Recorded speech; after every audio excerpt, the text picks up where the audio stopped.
안녕하십니까. 연애 대장입니다. 제 영상을 오래 보신 분이나 처음 보신 분이나 좀 자기하고 맞든 안 맞든 잘 들어보십시오. 그러면 도움이 될 수도 있습니다. 자기하고 생각이 틀리다고 아니야 저건 받아들일 수 없어 그러지 말고 나와 틀린 생각을 들어볼 수 있는 것도 좋은 자세입니다. 그렇다고 해서 뭐 내가 택도 없는 소리 하는 사람은 아니니까. 자, 진리와 철학, 진리 대 철학, 이 두 가지를 한번 좀 표현해 보겠습니다. 진리는 특징이 있습니다. 명료합니다. 심플하다는 거죠. 간단하다. 간단하다. 그리고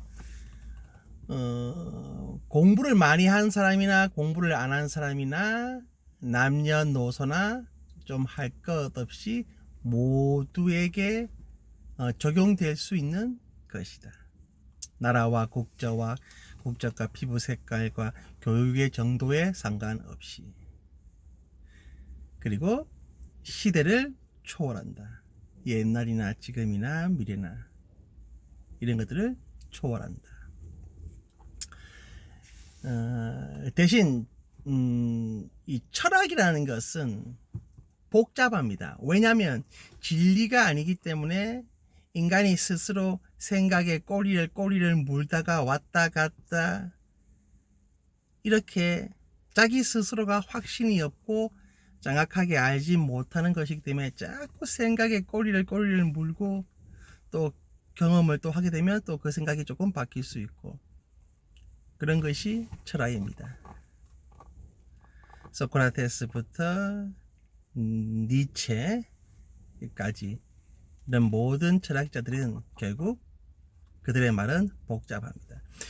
보통의 일반인들은 그들이 한 말 중에 좀 그럴듯하다, 괜찮다 하는 그런 한 문장 같은 걸 가져와서 이거 좋다 그런 거지만 사실 그들의 책을 원본을 쫙 읽어보면 정신이 없습니다. 알아들을 수가 없습니다. 어렵습니다. 왜냐하면 왜 어렵지? 진리가 아니기 때문에. 여러분, 진리는 삶의 기둥입니다. 개인과 사회의 기둥입니다. 주축입니다. 주축도입니다. 척추입니다. 뼈대입니다. 나침반입니다. 여러분, 진리가 뭐겠습니까? 모든 사람에게 시대를 초월해서 맞는 것. 가령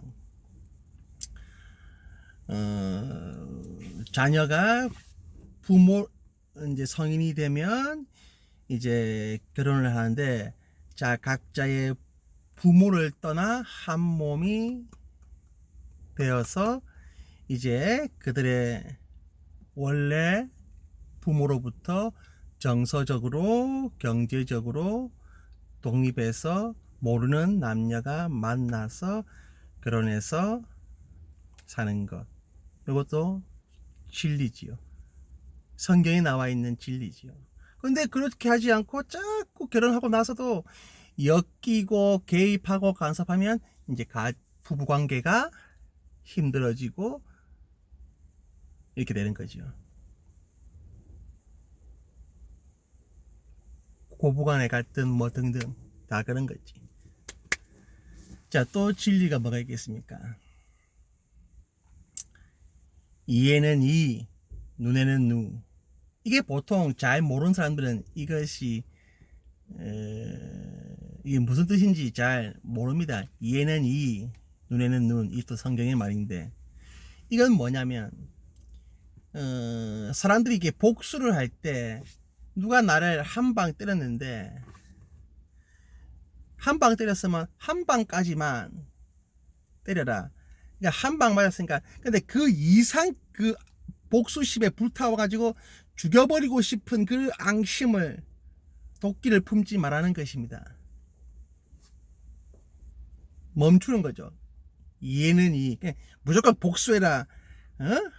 칼은 칼이다 이런 게 아니라 인간의 연약함과 한계 때문에 누가 나를 이렇게 괴롭혔다. 그러나 그 이상의 마음은 품지 마라. 그래서 그게 얘는 이, 눈에는 눈. 그것도 하나의 진리고요. 살인하지 말라. 살인하지 말라. 근데 이 살인하지 말라는 그냥 칼로 누군가를 죽인다 이게 아니고 사람을 해치는, 가령 누가 이제 건축을 합니다. 그러면 건축을 할 때 이 건축물이 튼튼하게 만들어야 됩니다. 혹시나 사고가 나가지고 사람을 해치지 않게.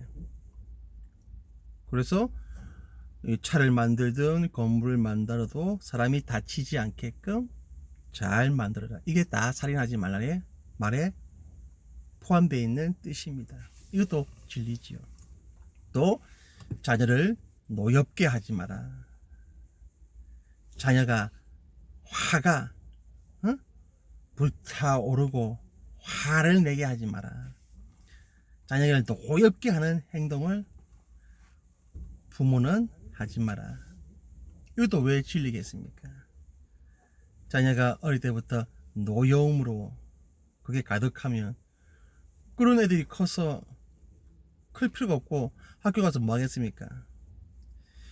주눅이 든 채 있든지 아니면 반대로 누군가를 괴롭히고 때리고 그래야 되죠. 왜? 그 노여움을, 그게 씨앗이 되어서.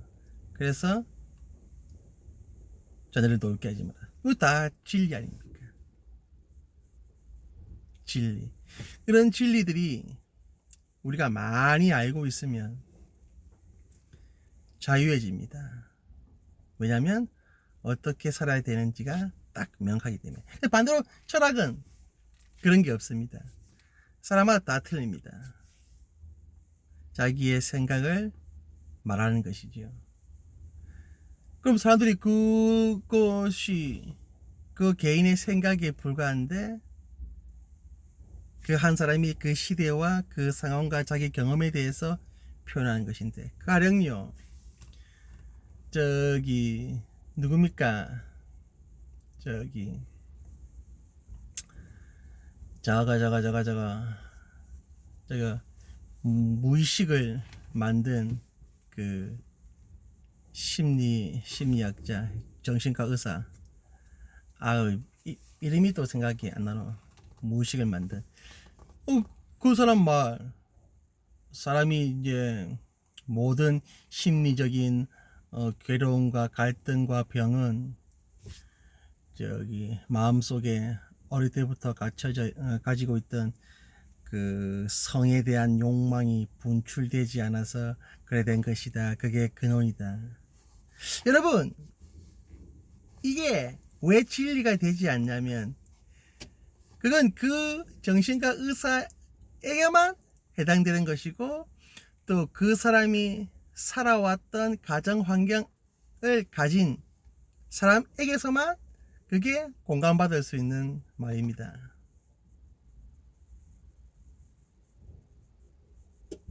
다른 사람들에게는 적용이 안 됩니다. 왜냐?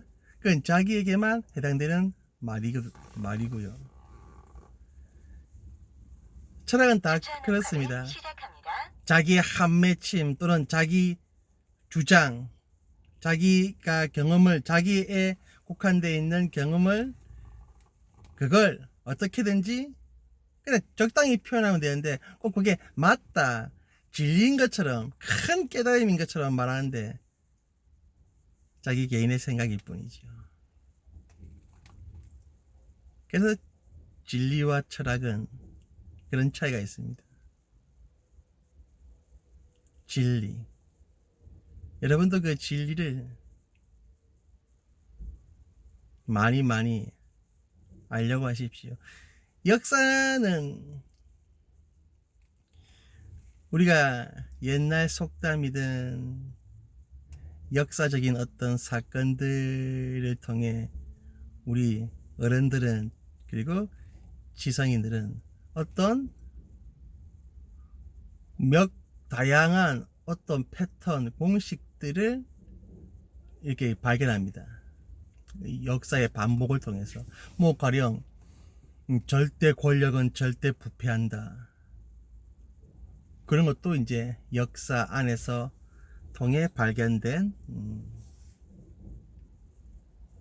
진리라고 할 수가 있겠죠. 왜냐? 그런 많은 검증과 경험을 통해 알게 되니까. 그리고 저희도 많이 경험합니다. 힘을 가진 자는 초심을 잃게 된다. 권력을 가지게 되면. 왜냐? 인간은 그걸 감당하고 다루고 할 수 있는 존재가 아니기 때문에. 그것도 하나의 역사를 통해 알게 된 진리라고도 할 수가 있겠지요. 시대에 상관없이. 이런 진리들을 잘 알고 발견하려고 하는 자세가 가지지 않은 사람들은 이런 철학적인 이런 것에 빠집니다. 조심해야지요. 아무튼 오늘 여기까지 하겠습니다. 감기 조심하시고 마음이 힘들고 연애가 잘 안되고 망상에 빠져있고 뭘 해도 안되고 자신감도 없고 왜 사는지도 모르겠고 인생 괴로우신 분들은 영상 밑에 블로그 참조해서 상담 신청하세요. 좋아요는 필수입니다. 그만합시다.